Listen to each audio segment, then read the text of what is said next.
মিষ্টি নেই নাকি? কার কাছের কাঁঠাল? কোনটা প্রেম কাটা ভাই? ও এগুলা প্রেম কাটা।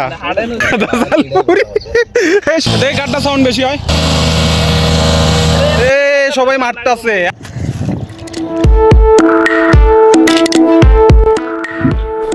আবহমান গ্রাম বাংলায় গ্রীষ্মকাল মানেই নানা রকম ফলমূলের সমাহার। আজকে আমরা কয়েকজন বন্ধু মিলে যাচ্ছি কাঁঠাল খেতে, আর আজকের এই মনোমুগ্ধকর ফল পার্টিটা এমন ভাবে উপস্থাপন করব যেন আপনাদেরও মনে হয় আপনারা আমাদের সাথেই যাচ্ছেন। আচ্ছা চলেন তাহলে শুরু থেকে শুরু করা যাক।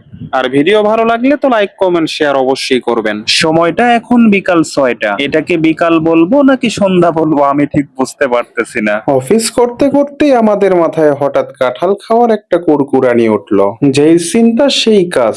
তারপর আমরা সবাই বাইক নিয়ে বের হয়ে পড়ি যে কোথায় কাঁঠাল পাওয়া যায় সেখানকার উদ্দেশ্যে। মিষ্টি নেই নাকি? কার কাছের কাঁঠাল? বেশি মিষ্টি কোনটা? কত এটার দাম? একটু করতাম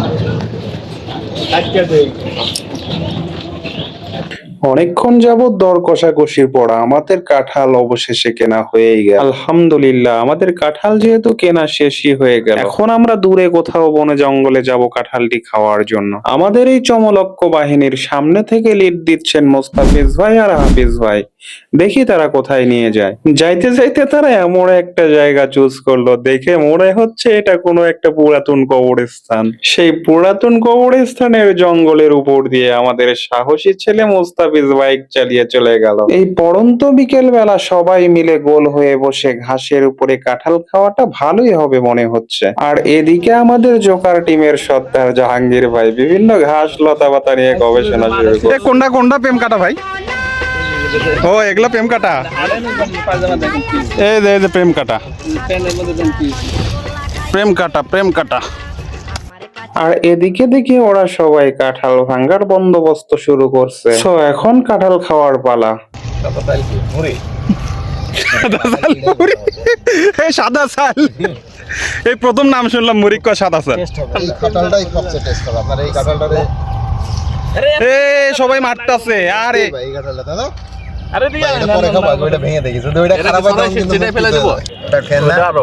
ফিনিশিং দিয়ে এটা সবচেয়ে ভালো। এটাও ভালো না, এটা তো এটা না, এটাও ভালো লাগতেছে।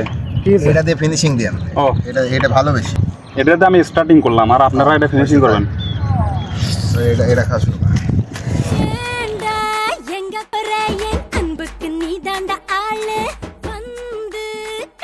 কাঁঠাল খাওয়া শেষ হওয়ার পর ভাগ্যিস মনির ভাইয়ের বাইক মোছা তেনাটে ছিল, তাছাড়া তো কাঁঠালের আটা নিয়ে আমরা বিশাল বড় বিপদে পড়ে যেতাম। আর এদিকে আমাদের জাহাঙ্গীর ভাই কাঁঠাল খাওয়ার পর কাঁঠালের ছালগুলো গরুকে দেওয়ার জন্য নিয়ে গেল। তারপর শুরু হয়ে গেল আমাদের বাইক বিশেষজ্ঞদের মল্লযুদ্ধ। কার বাইকের পারফরমেন্স কেমন সে নিয়ে বিশাল তর্ক বিতর্ক। মিনিট 10 বিশাল বড় তর্ক বিতর্ক শেষ করে আমরা আবার চললাম বাসার দিকে। সো বন্ধুরা, আজকের ভিডিওটি এখানেই শেষ করছি। ভিডিওটি কার কেমন লাগলো কমেন্ট করে জানাবেন। ধন্যবাদ। पीछे कुआं आगे मेरे खाई, तू ही बता जाऊं मैं कहां, मुझको दुआ किसकी लगी भाई।